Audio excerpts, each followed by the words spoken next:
Bon, bah, comme d'habitude, vous voulez toujours votre dose de fragilité bourgeoise de la semaine. Je vous la fournis, je sais que vous adorez ça, je sais que vous faites semblant de ne pas regarder ces vidéos, mais que vous les regardez quand même. On va partir évidemment d'abord chez les grandes gueules avec un sujet. Les Français doivent-ils travailler plus? Et là, on a l'interview de Mathieu, donc, qui est routier. Ah oui, moi pour moi je suis d'accord pour qu'il travaille plus. Alors ce matin j'ai entendu ça, j'ai écouté ça sur BFM TV, je crois que c'est Nicolas, je sais plus, j'oublie son nom. Nicolas Dose. Voilà, qui présentait ça. Et comme il disait, c'est pas les Français qui travaillent qui doivent travailler plus, c'est les Français qui foutent rien qui doivent commencer à travailler. Donc là, il dit que les Français qui foutent rien doivent travailler plus, donc je pense qu'il vise un peu la bourgeoisie. Ce type, j'imagine, c'est un routier du NPA. Parce que je pense que c'est ce que je disais à Hubert, votre responsable au téléphone là. Ouais, chauffeur. Moi, c'est ce qui peut sauver un peu le quinquennat Macron s'il va sur ce sujet-là, parce que il a mis la réforme des retraites pour les gens qui travaillent, de dire de travailler plus, mais il faudrait peut-être s'atteler aussi au problème des Français qui travaillent pas, parce que maintenant. Ça, en vrai, je rigole, mais c'est assez triste d'avoir un type qui est routier comme ça, donc qui est un travailleur, et puis qu'à cet état d'esprit de se dire en fait le problème c'est les gens qui sont RSA, qui travaillent pas ou des trucs du genre. Alors que c'est le capitalisme qui crée le fait qu'il y ait des sans-emploi. Il n'y a pas de gens sans emploi s'ils sont pas malades ou quoi dans des sociétés comme la féodalité ou des choses comme ça. Il y en a pas en fait. Pourquoi? Parce que dans ces sociétés-là, il n'y a pas de marché du travail.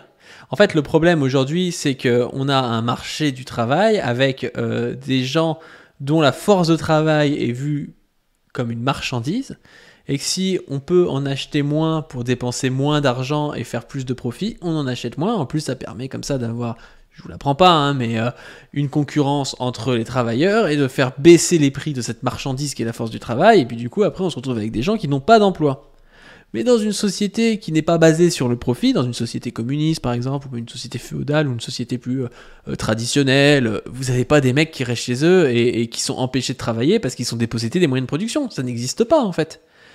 Donc le mec se plaint d'un truc qui est orchestré par le système pour permettre de faire baisser les coûts et de faire chuter les salaires. Et c'est ça qui est incroyable. Il va aller taper sur le gars qui est au RSA, qui vit avec 600 balles par mois et qui de toute façon va aller les réintégrer dans le circuit commun. Il va aller dépenser son RSA dans l'économie, et donc du coup, c'est pas comme si le RSA il partait dans des œuvres d'art aux îles Caïmans ou je sais pas quoi. C'est vraiment la pire manière de penser les choses et la meilleure manière pour avantager la bourgeoisie, qui va vous dire ah bah regarde, le problème c'est pas le mec qui est en train de t'exploiter et qui fait des milliards, mais c'est le type qui gagne 600 balles et qui survit quoi. Des fois il est plus rentable de rester au chômage à la maison parce que le prix de l'essence ça coûte cher, ça coûte tout ça, donc rester à la maison au chômage des fois c'est rentable. Du coup il faudrait peut-être commencer à s'attaquer un peu aux aides sociales, un peu au chômage, et de faire travailler un peu les Français qui ne travaillent pas. Mais il pense quoi, que les gens au chômage ils veulent pas travailler? Enfin, et il dit oui, le problème c'est que les gens au chômage ils gagnent quasiment autant que les gens qui travaillent. Mais c'est vrai des fois. C'est pas dire ouais, les gens au chômage ils gagnent plus que les gens qui travaillent. Bon, déjà, le chômage c'est un cas particulier. Le chômage c'est quelque chose qu'on paye en cotisant. Donc déjà, il y a aucune honte à être au chômage. Mais quand bien même, il y aurait des gens qui toucheraient RSA, aide au logement et tout, et CAF, je sais pas quoi. Ils arrivent à la fin à se débrouiller avec, je sais pas, 1100 balles par mois, sans travailler, donc ils payent pas d'essence et tout. Ok, ils sont pas forcément très loin du SMIC. Mais le truc là-dedans, c'est que le problème, c'est que le SMIC est trop bas en fait. Pourquoi ce mec-là veut toujours tout niveler par le bas? Pourquoi il dit ouais en fait c'est parce que les gens qui ont des aides ils en touchent trop. Tu crois qu'avec 1100 balles par mois avec un gosse et un petit appart là tu vis bien? Bah non, tu vis pas bien. Donc le problème c'est pas forcément de baisser les aides sociales, ça peut être aussi d'augmenter les salaires. Comme je disais aussi, en France on a une immigration, on a énormément d'immigrés. Moi il faudrait qu'on les mette aussi un peu au travail. Ces gens-là des fois demandent juste. Mais le mec est matrixé quoi. Enfin. Moi, je veux bien, il arrête son boulot de routier et puis il va faire un boulot d'immigré clandestin dans un restaurant parisien ou sur un chantier. Si c'est si facile que ça, qu'il aille le faire. Ou même, il a 15 foot au chômage ou au RSA ou je sais pas quoi. Il paraît que c'est aussi bien que de travailler. Il a qu'à le faire, en fait. Oui, mais non, mais il y en a des, on va dire, je pense que vous devez le savoir, qu'à Outer, je pense que c'est un long programme pour obtenir des travaux, d'avoir des papiers pour se mettre à travailler. Je pense qu'on devrait faciliter un peu ces démarches-là. Alors vous avez raison, plutôt de les avoir au black, à ce moment-là, il vaut mieux, il a raison Mathieu, il vaut mieux accélérer les délais administratifs, vous avez raison. Mais ça, on est d'accord sur ça. Sur ça, c'est vrai. Si tu les régularises, les sans-papiers, ça permet après que le code du travail soit beaucoup plus facilement appliqué parce que ça devient des citoyens comme les autres et du coup, ils peuvent avoir après un salaire normal et tout. Parce que le problème, c'est que les gens, ils sont contre l'immigration en disant oui, c'est parce que ça crée du dumping social, mais ils sont pas pour régulariser les sans-papiers. Alors que ça permettrait justement de faire baisser largement la concurrence déloyale que représente quelqu'un qui bosse au black pour 600 €. Et je vous le dis, les immigrés, ils seraient plus contents de payer d'être payés au SMIC que d'être payés au black à 600 balles ou un truc comme ça. Hein. Ils sont limite des fois même plus travailleurs que certains Français. Ils viennent en France parce qu'il y a du travail. En tout cas, ils font les labeurs que les Français ne veulent plus faire, ça c'est sûr. C'est ça. Et moi, je pense que sur ça, c'est un gros chantier à mettre en place parce que voilà, moi personnellement, des fois de voir des gens, j'ai des amis, hein, je me cache pas, moi j'ai des amis, des fois je leur dis, je fais mais au mieux de rester chez toi à profiter des aides, bouge ton cul, tu te sentiras mieux. Mais on a un régime qui est devenu fou aussi avec les entreprises qui sont écrasées. Non mais c'est n'importe quoi. Et les gens s'ils sortent pas des fois pour avoir un boulot, c'est parce que le boulot c'est un boulot qui est dur, qui est précarisé et qui paye pas. Le mec se plaint en se plaignant des gens qui du coup refusent d'être des esclaves. Oui, je suis pas sûr que ce soit la meilleure chose à faire. Hein.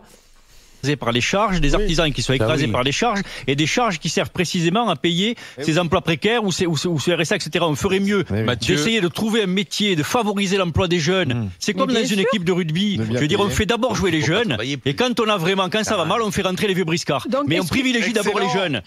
C'est ça d'abord. Mathieu, merci d'avoir participé à la discussion.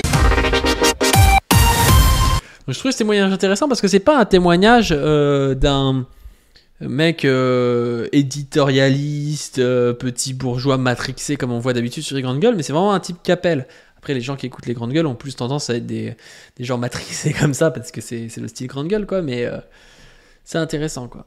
Je vous en ai trouvé d'autres dans le même style. Hein. Olivier Babot, ce bon vieux Olivier Babot, qu'est-ce qu'il nous dit sur les Français et le travail ? Vous, dans tout ce marasme-là, vous dites en fait les Français, il faut les réconcilier avec le boulot.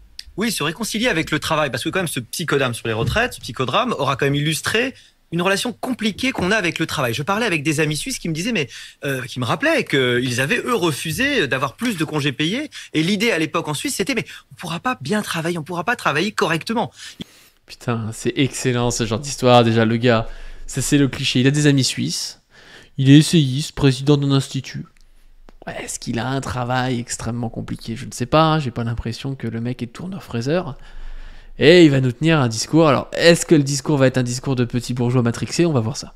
Ici, chez nous, on a des responsables politiques qui ont pu dire sans rire 2 années de travail de plus, c'est 2 années de vie volée. C'est donc 2 années de mort. Alors, j'ai trouvé un sondage intéressant de mars 2023, donc tout récent, de l'IFOP et Paris Première, qui analyse notre rapport au travail. Alors, pour 42% des Français, c'est un épanouissement. Pour 58%, c'est une contrainte nécessaire. Mais attention, ça a augmenté de 9 points la contrainte nécessaire depuis le dernier sondage en 2006. Donc, vous voyez que notre rapport se détériore. C'est bizarre, hein, depuis qu'on a baisé les conditions de travail et que les salaires payent plus, on est moins content d'aller travailler. C'est étonnant. Hein. Alors, qu'est-ce qui va faire, notre rapport au travail se détériore, qu'est-ce qui va faire qu'un travail va être jugé épanouissant ? Quels sont les différents leviers ? Alors, en numéro 1, on a la rémunération. Évidemment, c'est pas très étonnant. L'ambiance au travail, l'intérêt de la mission, les perspectives professionnelles. Je crois aujourd'hui que, alors, on ne sait pas ce qui va se passer avec les retraites, on peut commencer à penser que c'est un petit peu derrière nous. Ce qui est vrai, c'est qu'il y a plein de choses qui ont été soulignées pendant ce débat. Le problème sur évidemment la pénibilité, l'emploi du senior, donc les regards qu'on a vis-à-vis des plus âgés au travail. Et puis au-delà de ça, il y a aussi la qualité du management. On sait que on a en France un taux d'absentéisme qui est plutôt supérieur aux pays comparables. Ça veut dire quoi ? Qu'on a un mauvais management et que on n'arrive pas à motiver les gens, à leur donner de l'intérêt. Et puis il y a évidemment aussi le niveau du salaire. Peut-être, pourquoi pas. Il faut nous refaire le coup de la motivation, du développement personnel. Il faut que les gens, il faut qu'il y ait un cours de yoga au travail pour que vous soyez bien et que vous ayez vous faire exploiter. la question de la répartition de la valeur. Tous ces chantiers, c'est beaucoup de choses qui ont été ouvertes pendant le débat. À côté de vous entendre parler de répartition de la valeur. Là. Ouais, mais pas du tout. Moi, j'ai toujours dit, j'enseigne le management. Je suis quand même bien placé pour savoir que c'est très compliqué et qu'en France, on a des problèmes avec ça et que ce rapport. Toutes les phrases qui commencent par en France, on a des problèmes avec, c'est des phrases de gros débiles de retard. C'est sûr et certain. Ça. Extrêmement tendu, problématique d'un travail qui est vu comme une souffrance uniquement, comme étant un endroit de domination ou de soumission, c'est quelque chose sur lequel il faut qu'on travaille, mais ça prend un peu de temps. Voilà. En France, on n'aime pas les gens qui réussissent. Et bon, le big boss du game, j'ai nommé Kevin Bossuet. Et alors là, c'est pas pour une vidéo, malheureusement pour vous. Mais c'est un tweet. C'est un tweet où Kevin Bossuet se plaint, il a très peur, très peur. Il dit non. On ne dit pas trou du cul à un président de la République. Être contre une réforme n'empêche pas d'être poli et respectueux. La vulgarité, ça va bien 5 minutes. Il a très peur de la vulgarité, Kevin Bossuet. Très peur.